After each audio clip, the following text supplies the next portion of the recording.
Hello, I'm Melissa Chester, co-founder of 8020 and co-founder of the Jersey Development Goals Leadership Hub.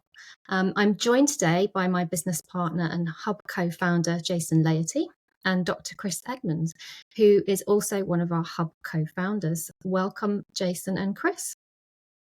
Thank Hi, you. Melissa. Hi, Chris. Hi, both of you. So before we move on to a bit more about the two of you, I'll just give a brief introduction about myself and why we're here today.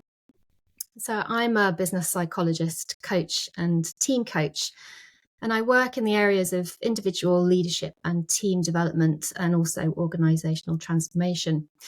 Much of my work is focused on leadership development, and I've a particular interest in how we support organizations that are on their own sustainability journey and are trying to balance people, planet, profit. And this is what really led to my discovery of the inner development goals. Initially, through my involvement with the Climate Coaching Alliance, which is a community of coaches exploring how we bring some of these complex global challenges into coaching conversations with individuals and also with teams, and to help people connect with them on a personal level in order to drive positive change. So the inner development goals, they offer an evidence-based, co-created framework of 23 skills. I say skills, I mean, some of them are more personality traits, values, but for ease of design, they're referred to as 23 skills, and they're really there to design to accelerate progress towards the Sustainable Development Goals. And today's session is to introduce this framework to our listeners and discuss how it can be adopted by individuals and organizations. So that's just a little bit about why we're here. So before we dive into the framework, it'd be great to hear from you both about what you do and where you see the opportunity for inner development through something like the Inner Development Goals framework. So first of all, over to you, Jason. Thank you, Melissa. I guess I would describe myself as a recovering accountant. So I have a career in financial services, and I've spent a few years doing something a bit different. Director of a number of companies, non-exec direct, and co-founded 8020 with you.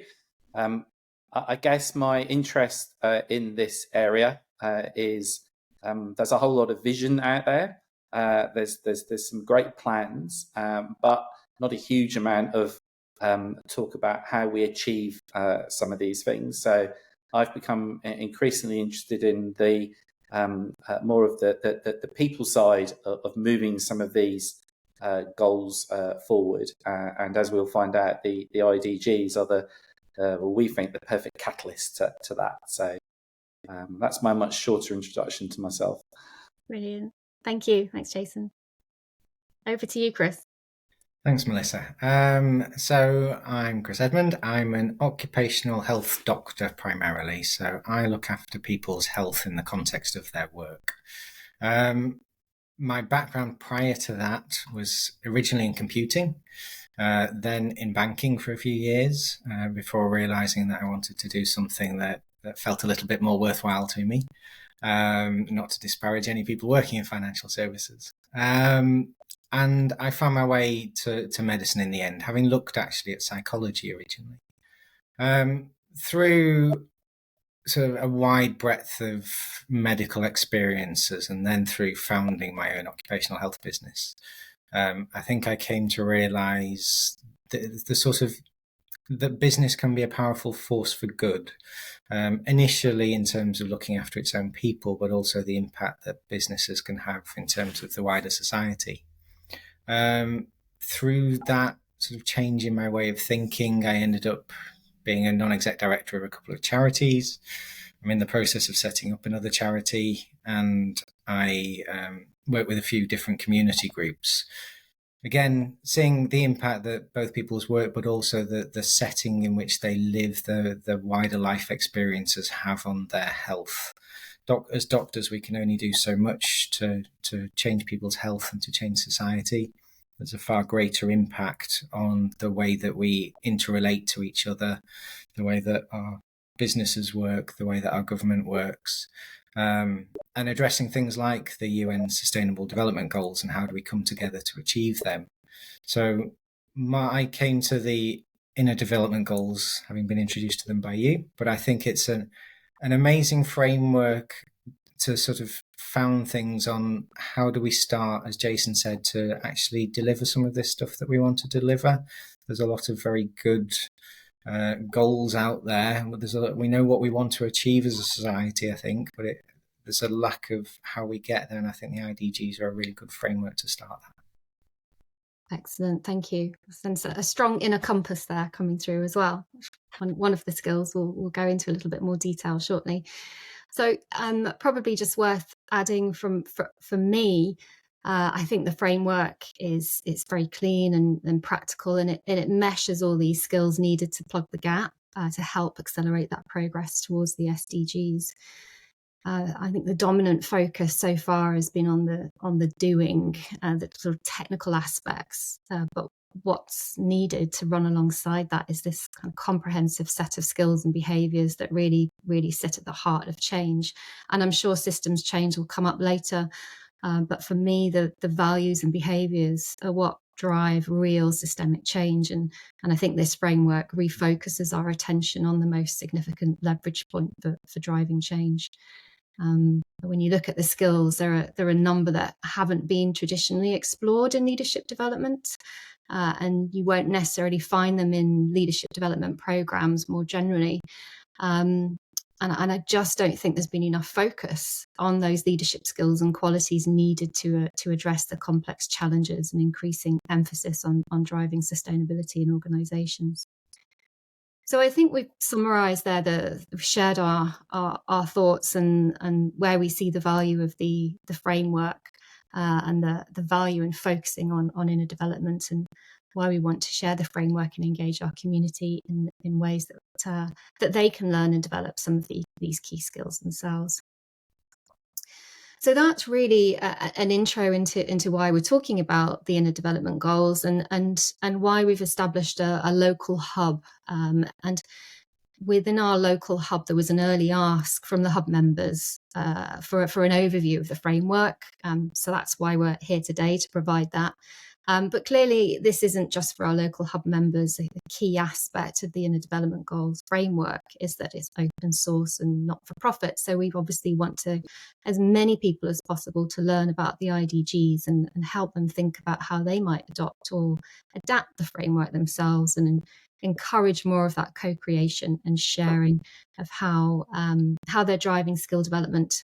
So there's an element of playfulness and playing with this framework and toolkit. So we want to kind of encourage as much sharing of that as we go along. So let's get into the detail. So the IDGs, it's a not-for-profit organisation working to provide an essential framework of transformative skills for sustainable development. And as I mentioned, there's a toolkit that's in development as well that supports the skill development. It's open source. The toolkit and the framework is all open source and free to use for all. And if you go to innerdevelopment.org, you can find the framework and the toolkit, which is being refreshed with new material continuously. The current IDGs framework represents 5 dimensions, and sitting under those 5 dimensions are the 23 skills and qualities, which are especially crucial for leaders who are working to address the SDGs. But I think more fundamentally, it's a framework for all of us as well. The IDGs are seen as the greatest possible accelerator to reach the Sustainable Development Goals and create a prosperous future for all humanity. In terms of how it's been put together, the IDGs initiative, it's got co-creation at its centre, and that's one of the IDG skills in itself. And there's ongoing development and input from experts, from scientists, practitioners and organisations around the world. It's been developed by a team of international researchers after an extensive outreach consultation, and that's extending to over more than 1,000 people inputting into the framework. So what I'm going to do now is just show the framework. I can remember how to. The framework consists of these 5 dimensions: being, which is around relationship to self; thinking, so the cognitive skills that are required; relating, which is about caring for others and the world; collaborating, so the social skills required; and then acting. It's, I think what's nice with starting with being right at the top there is it's really the groundwork for what's to come. So we were talking in the introduction about this focus, immediately sort of jumping to the doing. So this focus on the being, it's sort of the underlying piece. It's the work that needs to be done first. So it's got a nice order to it.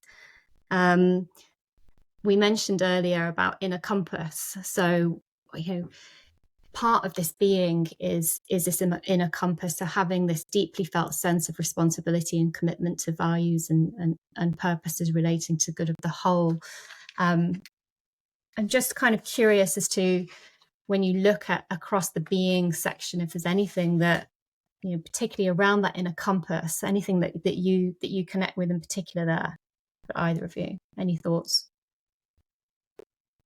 Well, for me, this whole section is kind of the fundamental difference between this and kind of every other thing we've ever looked at, which is like this. So, and the fact that, being is 1 and not 5, probably demonstrates how important it is. So, I think it's key that learning that how you are is probably more significant to outcomes than what you do to an extent. I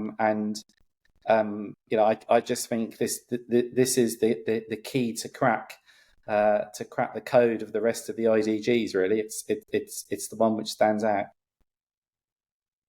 Yeah, I would tend to agree, and I think it's one that's missed through our education system. It's missed through a lot of our, as you say, employer leadership programs and that sort of thing.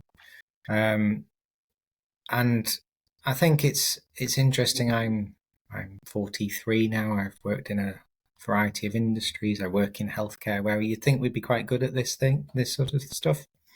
But actually, it's only in the last couple of years that I've come to recognize the importance of understanding yourself, understanding how you relate, how that leads to you to relate to others, and how it can change on a quite a regular basis. And it's something that actually needs to have time given to it and needs to be practiced to improve. And I think these are areas that people might challenge that these are personality traits rather than skills. But actually, I think all of the things in the list there are things that can be practiced and improved with the right techniques. And it's something that we should give a lot more focus to. Well, Chris, I'm a few days away from nearly being a whole 10 years older than you. So I wouldn't say that this is something which comes at a particular age. And certainly it's something I've only really reflected on and taken a deep look at myself over the last few years. So I think you've got in there early. Thank you. It is. It's an interesting one though, because it isn't really a skill. It's more about having a really broad scope of awareness and understanding. So I think part of the skill is the skill to go out and to strengthen your awareness, to broaden your awareness, to help you navigate and connect. And that, I guess, that's where all these skills are interrelated, aren't they? They influence each other. But having that kind of stable inner compass then enables you to prioritize what's important. But to have that inner compass requires a really broad awareness of what's going on and a greater sense of the world, and what you're connected to and your values as well. So it's an interesting point there about, what is a skill, what is more of a personality trait, what are more linked to just that your sense of your values and your sense of being and who you are. So they're all quite linked. There's something in there about slowing down as well to get an understanding of those. I think, as we touched on earlier, that jump to action and that that fight or flight mode that we're often all living in leads to just a need to get things done today, get things done right now. And that's in society and it's in businesses as well. And I think there is a skill in focusing and slowing down and understanding what's going on for you internally before then addressing the challenges in front of you. Absolutely. And I think this whole being section really is about slowing down and turning the focus inwards first to then enable you and empower you to then impact outwardly faster, ultimately. So I think this whole being is, like you say, it's very much about slowing down and having that time and building knowledge, building self-awareness, building that inner capacity and openness to anchor that inner compass, really focus on that openness and learning mindset, being able to show up with integrity and authenticity. And that's very much getting rid of the ego and getting rid of what you want to be known for, and protecting a certain self-image or view.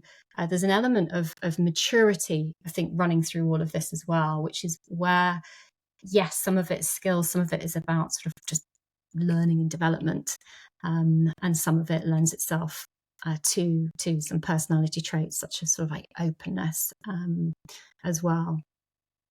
So that's, we are going to do future sessions where we're going to go into the detail on each of these different dimensions, but it's just good to have a bit of an insight into each of these dimensions. So anything else there on being before we move on? I think just in relation to the framework as a whole, but this in particular, I like that referenced in one of the supporting documents. It's described as a kind of a lifelong, messy process characterized by setbacks and breakthroughs. And I like the realism and authenticity with that, rather than this being a kind of a linear set of skills which you need to achieve and tick off like some sort of proficiency badge. It's much more realistic and organic than that. And I think this section in particular really benefits from that recognition that this is about life. It's not about ticking boxes.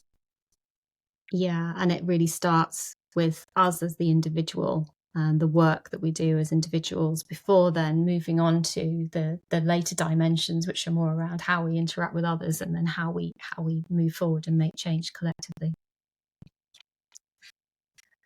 So moving on now to the thinking dimension. So this is interesting because we think about leadership development frameworks or any kind of development frameworks, and there's usually these are the soft skills that are required. But when you look at the thinking section, there's nothing really soft here in terms of those skills. So we're looking at critical thinking, complexity awareness, perspective skills, sense making, long-term orientation and visioning.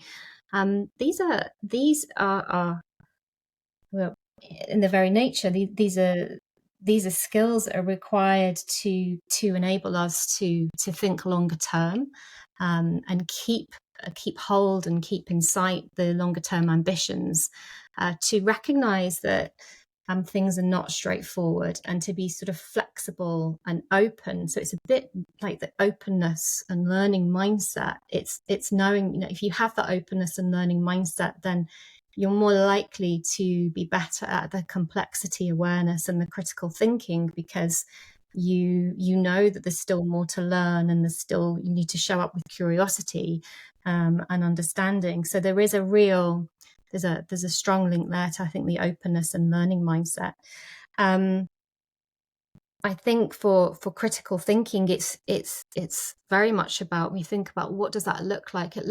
It's seen, you see it in those that are the ones that ask the probing questions, the one that's almost like evidence-based thinking. What doesn't make sense? What more do you need to know? Checking validity claims, keeping an open view, understanding different perspectives as well. So a really, really interesting dimension. And I'm just, curious is really to get some of your thoughts on this dimension.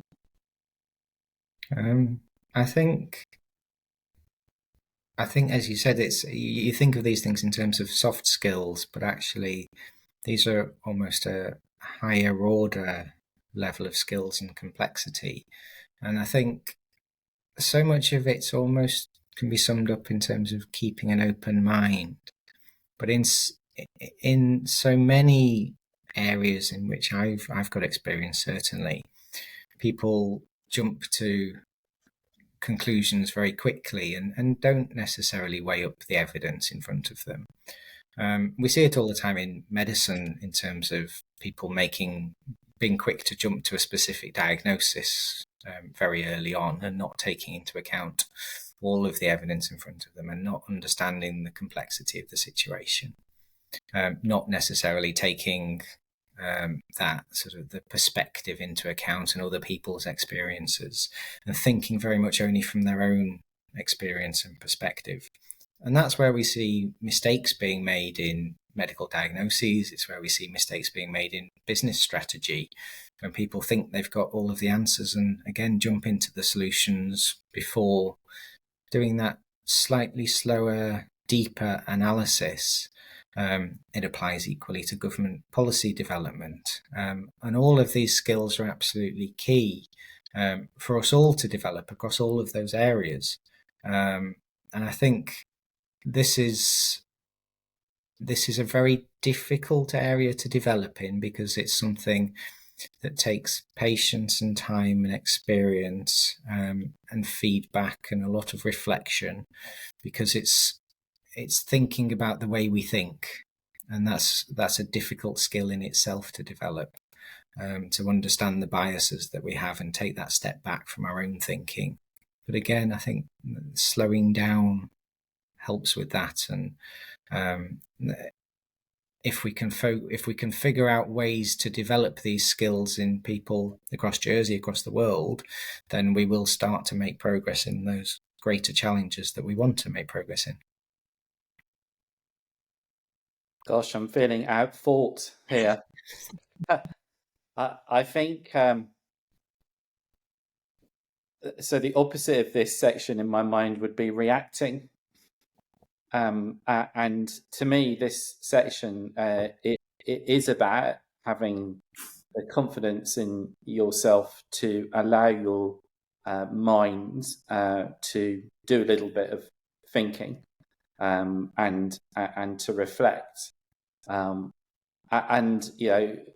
often problems, whether or not they're in business or elsewhere, which look really easy from the outside to solve, actually there's a lot of complexity going on underneath. And these skills, all of them, whilst they're probably the easiest ones to look at and say, yeah, I'm not very good at that, they are essential to be able to actually pick apart what looks like a simple problem and see actually the potential solution or the path to a solution underneath is really complex. So I think this sits alongside that time, Chris, that you described, in terms of giving yourself the opportunity to really think a problem through and to understand its complexity. I would also say that we get all caught up in day to day and maybe week to week priorities, and think we will eventually get to some of the ones on this list, but without actually making the time to do that. In my experience is you never do. So that's my thoughts on this section. And I think this section really is, there's a lot here that is about systems thinking as well, which is related to that kind of complexity awareness, that you're operating in system and a system within a system within a system, and which system are you looking to address, and that's where it links to kind of the sense making as well. So the ability to see patterns and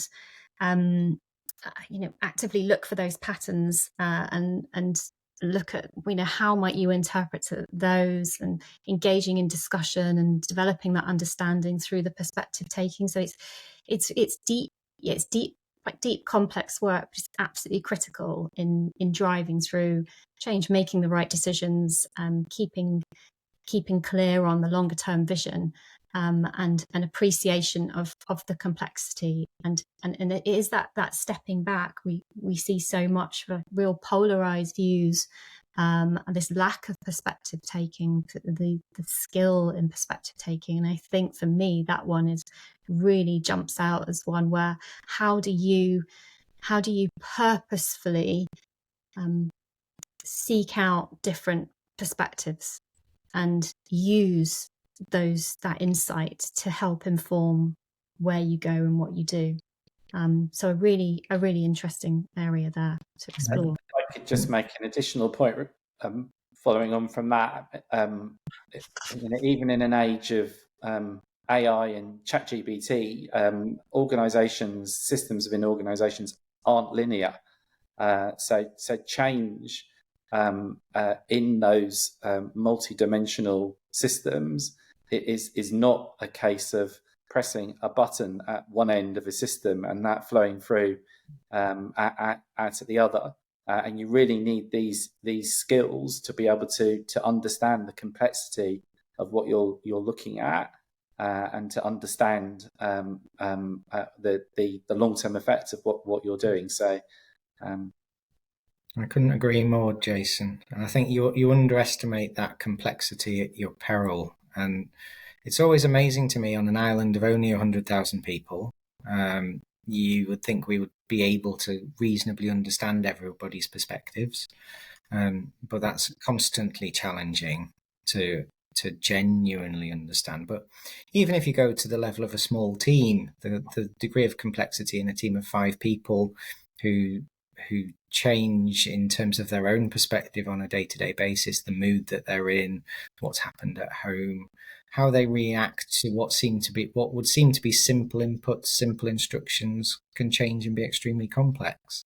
And then you expand that and zoom out to sort of an organizational level, or a whole community, or a whole island level. The degree of complexity in terms of trying to make change in those societies at that level, it is extremely complex. And I think just being able to take that step back, zoom out, is an absolutely essential skill. And that sense making, understanding different perspectives that we see, it has to be done in a very active and conscious way, with intention. And I think we don't see enough of that a lot of the time. We think that we know the answers. We think our experiences are universal, but they're far from it.